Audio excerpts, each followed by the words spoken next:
Hello guys, स्वागत है आपका आपके चैनल टारगेट प्लस पर। और मैं आप सभी का स्वागत करता हूँ। बेटा आई होप आप अच्छे से पढ़ रहे होंगे, मेहनत कर रहे होंगे। और जो सीटेट का पेपर बेटा होना है 20 अगस्त को, उसके लिए आगाज भरी क्लास यानी सीडीपी को लेकर के एक वीडियो नया आ चुका है आपका बेटा। जो प्रैक्टिस पेपर में लेकर के आया हूँ उसमें काफ़ी हमारा 2013, 14 और 15 के जो क्वेश्चंस मैंने शामिल किए हैं उन क्वेश्चंस को मैं लेकर के आया हूँ बेटा आपके सामने। तो आप वाकई इनको अगर करेंगे तो आपको लगेगा कि वाकई हम कर रहे हैं। और जो बच्चे हमारे एस्टेट में जा रहे हैं, एस्टेट के लिए मैं बता दूं बेटा, वो भी इसको लगा करके देख सकते हैं, इसको पढ़ सकते हैं, समझ सकते हैं, क्योंकि टॉपिक आपका वही रहना है और सीडीपी जो है दोनों में कॉमन है। तो जो बच्चे हमारे चैनल पर पहली बार आए हैं, चैनल को सब्सक्राइब कर लीजिएगा, वीडियो को लाइक कर दीजिएगा और बेल आइकन को प्रेस कर दीजिएगा। तो प्यारे स्टूडेंट्स जितने भी आप हैं सभी तैयारी कर रहे हैं, मन पर बोझिल तो चल ही रहा है, सबको समझ आ रहा है कि सुप्रीम कोर्ट के माध्यम से जो आपके सामने फैसला आया है वो वाकई दुख देने वाला है, वाकई दर्द दिल कह सकता हूं मैं उसको, क्योंकि किसी ने जरा भी नहीं सोची कि एटलीस्ट बीएड वालों के ऊपर बीतेगी क्या। या बीएड वाले कई स्टूडेंट तो ऐसे हैं जिन्होंने मुझे बताया कि सर खाना तक नहीं खाया है, पता नहीं चल रहा है कि जीवन में होगा क्या, कैसे होगा, समझ नहीं आ रहा है। इतने मजबूरियों के साथ बीएड किया था, इतने मजबूरियों के साथ आगे बढ़े थे कि अब हम पीआरटी को तैयारी कर रहे थे और अब पीआरटी में हमें ये चीज़ मिला, तो अब कुछ रास्ता नज़र नहीं आता, अंधेरा ही अंधेरा है। लेकिन मैं कहता हूँ कि अंधेरों से ही उजाले की चमक निकलेगी अगर आप तैयारी अपनी बरकरार रखते हैं।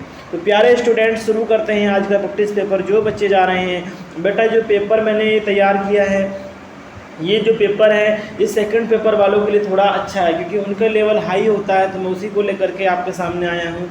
जो बच्चे हमारे सीटेट पेपर सेकंड देने जा रहे हैं उनके लिए तो 100% श्योरली है कि ये क्वेश्चंस उनके लिए बहुत सूटेबल रहेंगे। और पीआरटी वालों के लिए थोड़ा सा लेवल हाई है, थोड़ा सा लेवल हाई है क्योंकि ये पेपर सेकंड वालों के लिए मैंने प्रैक्टिस पेपर तैयार किया है।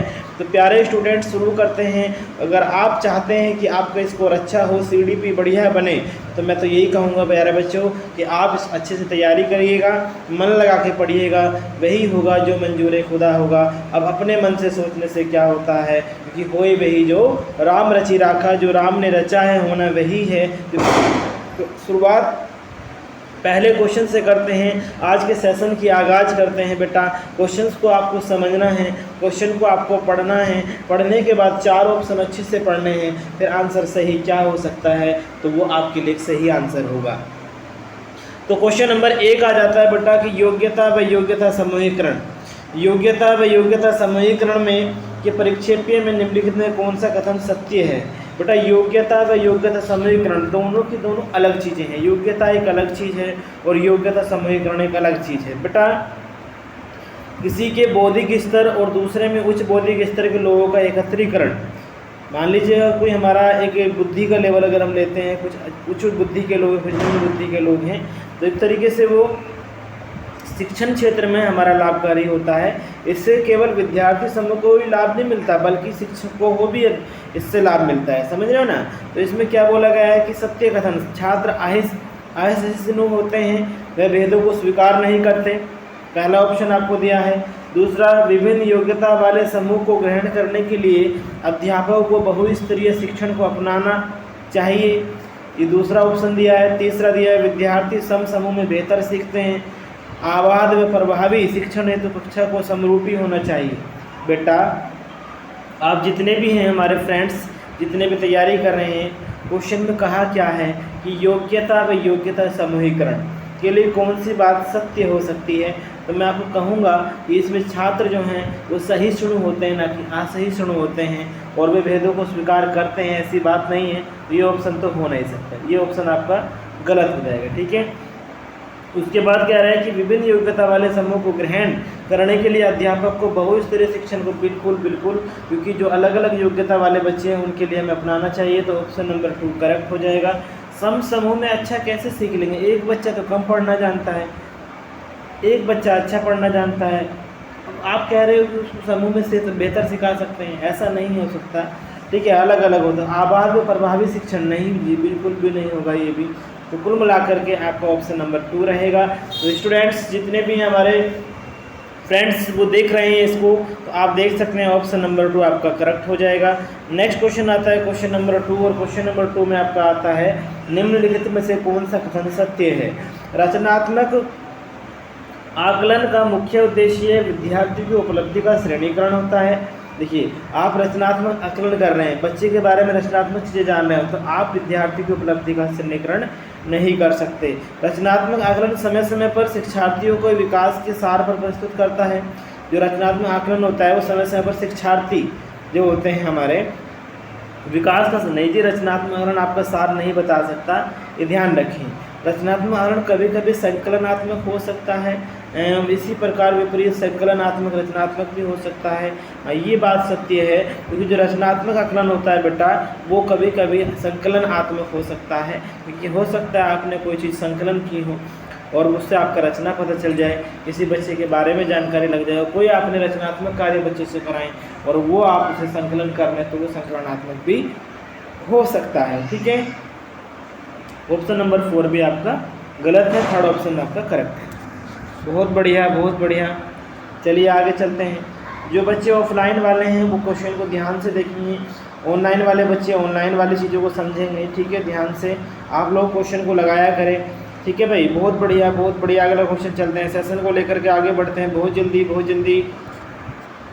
अगला क्वेश्चन देखते हैं। एक अध्यापक अध्यापिका विद्यार्थियों को किसी विषय की अपनी अवबोधनात्मकता को प्रतिबिंबित करते हुए संकलनात्मक मानचित्र का निर्माण करने को कहता है। तो वो एक अध्यापक है, वो क्या कर रहा है, एक अध्यापक है बेटा, वो विषय से अवबोधन के लिए एक मैप के लिए कहता है, मैप के लिए कहता है बच्चे से। तो वो क्या है, छात्रों के मुख्य बिंदुओं का सार लिखने की क्षमता का परीक्षण कर रहा है, ये छात्रों की उपलब्धि के मूल्यांकन हेतु शीर्षकों के विकास का प्रयास कर रहा है, ये विद्यार्थियों की स्मृति को धीमा गति से जागृत कर रहा है, या रचनात्मक आकलन कर रहा है। तो बेटा इसमें आपको ध्यान रखना है कि जो वो कह रहा है कि बच्चे मैप बनाओ, बच्चे मैप बनाएंगे तो उनकी रचना देखना चाहता है कि बच्चा जो है क्या करना चाहता है। तो ऑप्शन नंबर क्या हो जाएगा, 4 आपका हो जाएगा करेक्ट आंसर। क्लियर, चलते हैं आगे, चलते हैं अगला क्वेश्चन देखते हैं। अगला क्वेश्चन आपका आता है कि ब्लूम के पुनर्संशोधित, जो ब्लूम का पुनर्संशोधित वर्गीकरण है जो मूल्यांकन के क्षेत्र को प्रदर्शित करता है। तो ब्लूम का जो वर्गीकरण वो शिक्षा व्यवस्था के अंतर्गत ही आता है। ठीक है, तो उसमें क्या करता है, वो आंकड़ों की प्रासंगिकता का मूल्यांकन करता है, उसमें वस्तुओं के श्रेणीकरण हेतु एक नूतन पद्धति का निर्माण करता है, आंकड़ों का प्रयोग करते हुए ग्राफ अथवा चार्ट का निर्माण करता है, या एक समाधान तार्किक सुसंगतता का परीक्षण करता है। बताइए, ब्लूम टैक्सोनॉमी आपने पढ़ी होगी, ब्लूम टैक्सोनॉमी आपने पढ़ी होगी, बताइए। बिल्कुल बिल्कुल, थोड़ा सोचा करें भाई, थोड़ा सोचा करें। अब समय है जांचने का, परखने का। अब समय गया कि आप अब डिटेल में जो कोई जानकारी लेना चाहते हैं तो वो समय नहीं रहा है। आज 15 तारीख स्वतंत्रता दिवस है और आप सभी को टारगेट प्लस चैनल की ओर से मैं आपको बहुत बहुत बधाइयाँ देता हूं, लेकिन बहुत बड़ा दुख भी होता है कि स्वतंत्रता दिवस पर बीएड वालों से जो छीना गया है वो अच्छा नहीं हुआ है, वो बिल्कुल भी अच्छा नहीं हुआ है। लेकिन उसको लेकर के अब हम हाथ पर हाथ रख के नहीं बैठेंगे बेटा। तो जितने भी फ्रेंड्स हैं, जितने भी मेल सिस्टम है, जितने भी फीमेल सिस्टम है, महिलाओं ने तो पता नहीं कैसे कैसे बीएड किया था और कितनी कितनी मेहनतों के साथ कहाँ से पैसा अरेंज करके, लेकिन कोई सुनने के लिए तैयार नहीं है। इस पर ज़्यादा हम बात नहीं करेंगे क्योंकि जितना बोलते हैं उतना दर्द झलकता है। कुल मिलाकर के हम बात करते हैं सीटेट पेपर की। पेपर का क्वेश्चन में ब्लूम टैक्सोनॉमी क्या कहती है, तो ब्लूम टैक्सोनॉमी कहती है कि इसमें जो आपका प्रदत्त आंकड़ों की प्रासंगिकता का मूल्यांकन करना बिल्कुल नहीं कहती। उसके बाद दूसरा, वस्तुओं के श्रेणीकरण हेतु एक नूतन पद्धति का निर्माण करना नहीं कहती, आंकड़ों के प्रयोग करते हुए ग्राफ बनाना नहीं कहती, एक समाधान तार्किक सुसंगतता वाला परीक्षण है। तो ये कहता है आपका ब्लूम टैक्सोनॉमी। तो ये हो जाएगा आपका फाइनल आंसर। ओके, बिल्कुल बिल्कुल है।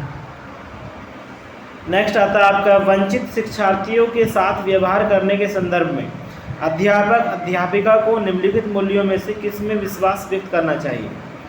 जो वंचित शिक्षार्थी हैं उनके साथ व्यवहार करने के संदर्भ में जो अध्यापक अध्यापिका हैं आपके, ठीक है, जितने भी स्कूल में हमारे टीचर्स हैं, अध्यापक अध्यापिका हैं, को निम्नलिखित मूल्य में किस में विश्वास व्यक्त करना चाहिए। किस में विश्वास व्यक्त करना चाहिए, विद्यार्थी से किसी प्रकार की मांग ना होना, विद्यार्थियों द्वारा स्वीकृति हेतु आघात्मकता व क्रोध का प्रयोग करना, छात्रों की सफलता हेतु व्यक्तिगत उत्तरदायित्व या समुचित व्यवहार की कुछ अपेक्षाएं। जल्दी जल्दी तो बेटा छात्रों की सफलता है तो व्यक्तिगत उत्तरदायित्व जो होता है उसमें व्यक्तित्व का विकास होना चाहिए, उसमें हमें विश्वास व्यक्त करना चाहिए। तो ऑप्शन नंबर 3 हो जाएगा आपका करेक्ट आंसर। बिल्कुल, सेशन को बढ़ाते चलिए, सेशन को शेयर करते चलिए। जो बच्चे दूर हैं जिनको प्रैक्टिस पेपर नहीं मिल पा रहा है, कोई बहुत सारे चैनल बेटा प्रैक्टिस पेपर को बेच रहे हैं। देखिए वैसे ही आप लोगों की स्थिति खराब है, बेचने का समय नहीं है, फिलहाल आपकी तैयारी को अच्छा करने का समय है। तो फिलहाल बेचने का उद्देश्य नहीं होना चाहिए, आप लोगों तक प्रैक्टिस पेपर पहुँचे और एक सटीक प्रैक्टिस पेपर पहुँचे बेटा। तो जो क्वेश्चन है ये हमारे पास मैं आपको दे रहा हूँ बेटा, जो PDF तैयार करी है वो 13, 14, 15 के क्वेश्चन को मिसलेनियस करके जो अच्छे क्वेश्चन थे वो उठाए गए हैं और उनका एक संकलन मैंने आप तक प्रस्तुत किया है। तो उसको लेकर के आप समझ सकते हैं बेटा कि कितनी मेहनत के बाद ये तैयार होता है, कितनी मेहनतें लगती हैं। लेकिन आप लोगों का एक लाइक और एक कमेंट्स की ज़रूरत होती है, तो हमारा मन भी अच्छे से वर्क करता है। लेकिन आप हमारे साथ हैं और हम तुम्हारे साथ हैं, तो चलने में कोई दिक्कत नहीं है। मिलकर के काम करते रहेंगे बेटा, आगे बढ़ते रहेंगे, क्योंकि हमारा काम आप लोगों को सपोर्ट करना है और आप लोग आगे बढ़ते रहें, यही हम चाहते हैं। क्वेश्चन में कहता है बेटा, नेक्स्ट क्वेश्चन, बिल्कुल आ जाइए भाई। ऑफलाइन वाले बच्चे जितने भी हैं ध्यान से समझिएगा, क्वेश्चन को आंसर दीजिएगा। ऑनलाइन वाले बच्चे भी लगाएं और अपना आंकड़ा बताएं कितना आपने प्राप्त किया। जल्दी क्वेश्चन को रीड कर लेते हैं। किस पद्धति का उपयोग करते हुए हकलाने की समस्या से निपटा जा सकता है? हकलाने की समस्या, स्टरिंग, ठीक है। तो इसमें सबसे पहला है परिणामकारी वोक, प्रैग्मेटिक स्पीच, लंबित वोक, प्रोट्रैक्ट स्पीच, अनुश्रुत वोक, डिटेक्टेड स्पीच या प्रवर्धित वोक या प्रोलॉन्ग स्पीच। बताइए जल्दी। तो हकलाने की समस्या है बालकों में, वो केवल और केवल आत्मविश्वास में कमी दे देती है। बच्चा कई बार आत्मविश्वास खो देता है, ठीक है। तो एक तरीके से उसको सही करने के लिए आप क्या करेंगे, बच्चों में एक अस्थिरता आ जाती है तो उसको स्थिरता देने की आप कोशिश करेंगे। तो विशेष शब्दों का बार बार उच्चारण करवाएंगे कि आप एक शब्द को बार बार बोलिएगा ताकि हकलाना उसका कम हो जाए। यानी आप प्रोलॉन्ग स्पीच कराएंगे, आप प्रवर्धित वोक कराएंगे कि बच्चा जो है वो स्पीच करे और बार बार बोलेगा तो उसका जो हकलानापन है वो उसका कम हो सकता है। समझ रहे हैं? बहुत बढ़िया, बहुत सुंदर भाई, बहुत सुंदर। आगे चलते हैं, आगे बढ़ते चलो, कदम बढ़ाते चलो, ठीक है। अगला क्वेश्चन, सीखने में आसक्त बच्चों के संदर्भ में तत्काल संबद्धता प्रदान करना, सहयोग पर बल देना तथा गैर अधिगमनात्मक तकनीकी जैसे तत्काल सूचनात्मक, बुद्धिपूर्वक गवेषणा तथा सामग्री प्रवर्धन का उत्तोलन निम्नलिखित में किसके प्रारूप से संबंधित है? जो सीखने में आसक्त बच्चे हैं, जो सीख नहीं पा रहे हैं, उनके बारे में बातें कर रहे हैं। तो कौन सी चीज़ें आपके इसमें आएंगी भाई? कौन सी? चाहे उपचारात्मक प्रतिविचय में हो सकता है, वो बिल्कुल नहीं हो सकता। अधिगम का सार्वभौमिक प्रारूप नहीं है जी। हाँ, ये एम्बेडेड लर्निंग, सहग्रंथित अधिगम हो सकता है, ठीक है, सहग्रंथित अधिगम हो सकता है। आंसर आपका ऑप्शन नंबर 3। बेटा कुछ बातें होती हैं याद रखने की, तो आप उन बातों को याद रखें। आप खुद भी देख रहे हो क्वेश्चन वाकई आपको माइंड को टच करेंगे।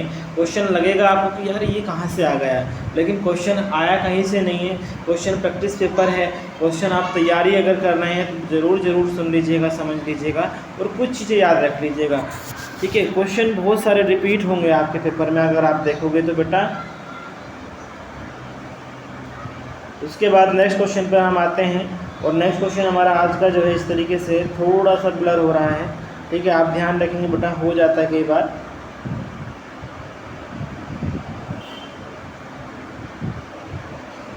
बताइए, एक समावेशी शिक्षा वह होती है जहां समस्याओं का आधिकारिक समाधान करने की संभावना की दृष्टि से बच्चों की सक्रिय भागीदारिता रहती है। दूसरा, अध्यापक प्रत्येक अधिगमकर्ता के लिए विविधपूर्ण व सार्थक अधिगमनात्मक अनुभव हेतु परिवेश का निर्माण करता है। जब तक आकलन की पुनरावृत्ति होती है तब तक प्रत्येक अधिगमकर्ता न्यूनतम श्रेणी प्राप्त न कर ले। विद्यार्थी को भार कम करने के लिए अध्यापक केवल अनुमोदित पुस्तक ही पढ़ाते हैं। बिल्कुल नहीं करेंगे ऐसा, तो ठीक है, बाहर कम से बच्चे को आना चाहिए, न्यूनतम श्रेणी प्राप्त नहीं करा सकते आप, ठीक है। और आधिकारिक समाधान करने की संभावना से बच्चों को सक्रिय भागीदारी रहती है, ऐसा भी नहीं है समावेशी शिक्षा में। तो ये रहेगा आपका ऑप्शन नंबर 2, जो आपका है कि सार्थक अधिगमनात्मक होता है समावेशी शिक्षा में। ऑप्शन नंबर 2 आपका हो जाएगा करेक्ट आंसर। उसके बाद नेक्स्ट क्वेश्चन 9 आता है। 9 में कहता है कि आपसे निम्नलिखित में कौन सा असाइनमेंट या प्रदत्त कार्य प्रतिभाशाली विद्यार्थियों के लिए उपयुक्त होता है। पहला ऑप्शन विभिन्न विषयों को ध्यान में रखते हुए विज्ञान की एक नई आदर्शात्मक पुस्तक का निर्माण करना। दूसरा ऑप्शन संपूर्ण कक्षा की अपेक्षा उसे अपनी पाठ्य पुस्तक को शीघ्र प्राप्त कराना। तीसरा ऑप्शन है अन्य विद्यार्थियों की तुलना में समान प्रकार के परंतु अपेक्षाकृत अधिगम अभ्यास।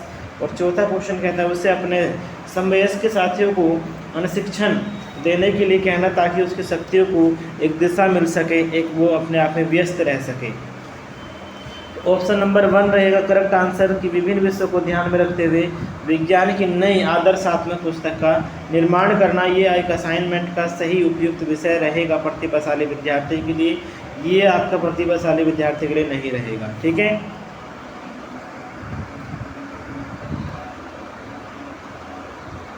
अगला क्वेश्चन आपका आता है। अगला क्वेश्चन देख लेते हैं। अगला क्वेश्चन में है कि विद्यालय को छोड़ने वाले विद्यार्थी के नियंत्रण की दृष्टि से सरकारी संगठनों द्वारा संस्था के स्तर पर विभिन्न उपाय किए गए हैं। निम्नलिखित में कौन सा कारण स्थानीय के स्तर से जुड़ा है जिसके कारण बच्चे विद्यालय छोड़ देते हैं। बताओ बच्चे विद्यालय क्यों छोड़ देते हैं? बच्चे विद्यालय क्यों छोड़ देते हैं? बच्चों में इससे भली भांति व्यवहार करने की आवश्यकता के प्रति अध्यापकों का संवेदनशील ना होना। नहीं, ऐसा नहीं है। जो बच्चे अनिवार्य पाठ्यचर्चा को स्वीकार नहीं कर पाते उनके लिए विकल्पात्मक पाठ्यचर्चा का न होना, ये चीज़ें हैं जो बच्चों को समझ नहीं आ रहा है। अगर वो स्वीकार नहीं पा रहे हैं तो उनके लिए कुछ ऐसा लाया जाए कि बच्चा समझ सके, ताकि वो, क्योंकि वो कुछ चीज़ें ऐसी पढ़ रहा होता है जो अनिवार्य होती हैं और उसको समझ नहीं आती हैं, तो बच्चा इसलिए क्या कर देता है, स्कूल को छोड़ देता है। श्यामपट वाला कोई दिक्कत नहीं है और अध्यापक को समय उपयुक्त वाला कम आय देना भी कुछ नहीं है। तो ऑप्शन नंबर 2 हो जाएगा आपका करेक्ट आंसर। क्वेश्चन नंबर 11 आपका आता है और 11 में अगर आप देख रहे हैं तो बताया गया है कि अधिगम अक्षमताएं सामान्य या उससे अधिक बुद्धि लब्धांक वाले बच्चों में पाई जाती हैं। अधिगम अक्षमता का मतलब होता है जो बच्चे पढ़ नहीं पा रहे हैं, जो बच्चे पढ़ने में अक्षम हैं। बताइए, अधिगम आसक्त वाले बालकों में विभिन्न बीमारियां होती हैं, डिसलेक्सिया, डिस्थीमिया, डिस्मोर्फिया। पढ़ नहीं पा रहा बच्चा, भ्रम में रहता है, बच्चा लिख नहीं पाता है। इस परिवार के वातावरण को इसमें देखा जाए तो समस्या या उससे अधिक बुद्धि लब्धांक वाले बच्चों में पाई जाती है। ऑप्शन नंबर 1 है। समय व हस्तक्षेप के स्वरूप की अपेक्षा करते हुए वे अपरिवर्तनशील नहीं होती है। वस्तुपरक तथ्य तथा संस्कृति की उनमें कोई भूमिका नहीं है, या पठन अक्षमता के पर्याय है। तो इसमें आपका जो है बुद्धि लब्धांक वाले बच्चों में पाई जाती है, जो सामान्य या उससे अधिक, ये जो क्षमताएँ हैं अधिगम अक्षमता जो है सामान्य या उससे अधिक वाले जो बच्चे होते हैं उसके अंदर ये पाई जाती है। अधिगम अक्षमता बच्चा वही नहीं पढ़ पाता, सामान्य से ऊपर है लेकिन सही से नहीं पढ़ पा रहा। समस्या समाधान प्राय उन विद्यालयों में सफल है। अगला क्वेश्चन है बेटा ये आपका नेक्स्ट क्वेश्चन 12। समस्या समाधान प्राय उन विद्यालयों में सफल है जहाँ केवल क्या होता है, केवल उच्च स्तरीय शैक्षिक उपलब्धि पर ही बल दिया जाता है। अध्यापक केंद्रित शिक्षा शास्त्र प्रभावी है। अपरिवर्तनशील लचीली पाठ्यचर्चा है। कक्षाओं में छात्रों का समसमीकरण उपलब्ध है। सोचो जल्दी जल्दी, तो बेटा वहीं पर बल दिया जा सकता है। विद्यालयों में उसी में सफल है समस्या समाधान जहाँ लचीली पाठ्यचर्चा, यानी ऑप्शन नंबर 3 आपका रहेगा। ऑप्शन नंबर 3 आपका जो है वो करेक्ट आंसर हो जाएगा। ठीक है, तो ये आपको ध्यान रखना, ऑप्शन नंबर 3। अगला क्वेश्चन आपका आता है क्वेश्चन नंबर 13।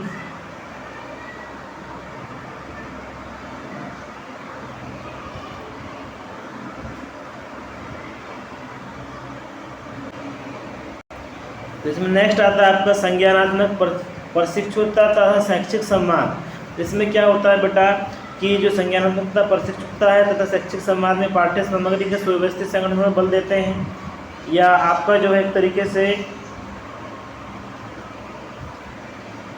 बल देते हैं। कुशलता की प्राप्ति हेतु व्यवहारिक प्रशिक्षण की आवश्यकता पर बल देते हैं, या अधिगम को एक सामाजिक गतिविधि के रूप में ग्रहण करते हैं, या आगमनात्मक तार्किकता के अनुप्रयोग पर आधारित होते हैं।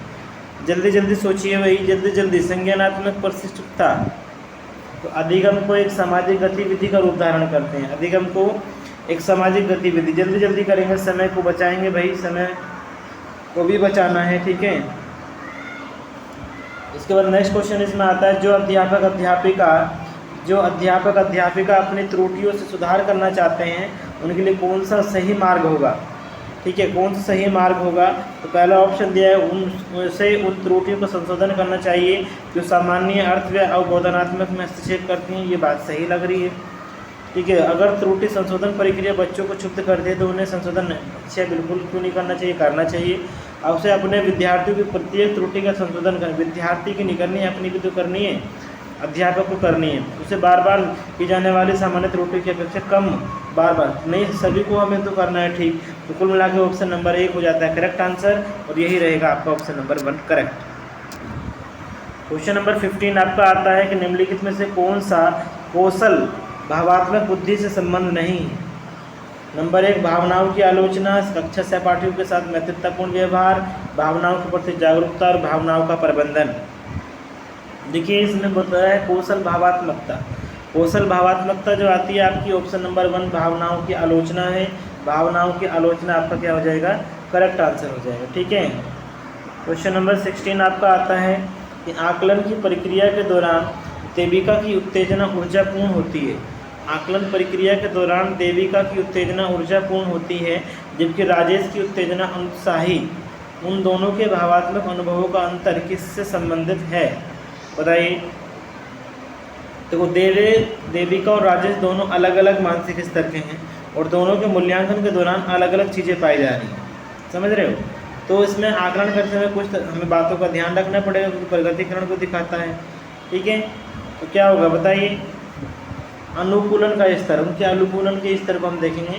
ठीक है, विचारों का महत्व, भावनाओं की पराकाष्ठा समांतराल नहीं होगा। ठीक है, अगला क्वेश्चन आता है 17, सरकार ने प्राथमिक विद्यालयों के लिए माध्याह्न भोजन योजना प्रारंभ की है। बिल्कुल सही बात है, मिड डे मील।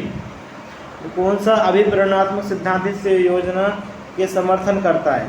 तो संज्ञानात्मक, मानवीय, व्यवहारवादी या सामाजिक संस्कृति, बताओ ये क्या कहेगा आपका। एक संज्ञान है या मानव की प्रक्रिया है, तो व्यवहारवादी, तो व्यवहारवादी है। ठीक है, व्यवहारवादी है।